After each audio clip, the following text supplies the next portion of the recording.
నిన్న పనికి వెళ్ళేదాడు, మొన్న పనికి వెళ్ళేదాడు, మొన్న వారం బట్టి పడుకున్నాడు. ఆడు తండ్రి ఇదంతా చూస్తున్నాడు. వీడికేదో తెగిలి పట్టుకు తెచ్చింది. వీడు పడుకోవటం నేర్చుకున్నాడు తప్ప పని చేయటం నేర్చుకోవట్లా.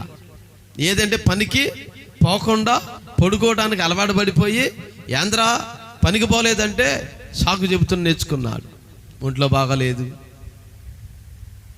కాలు నొప్పి ఉంది, కాలు కింద పెట్టలేకపోతున్నాను, తలకే పగిలిపోతుంది, తలకే కళ్ళలో ఉన్న గుడ్లన్నీ బయటకు వస్తున్నాయి,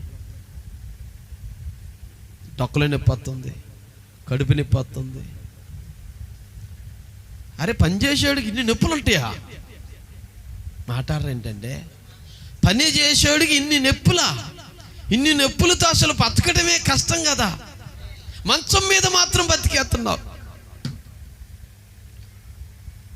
ఇంట్లో కూర్చుని బతికేస్తున్నావు.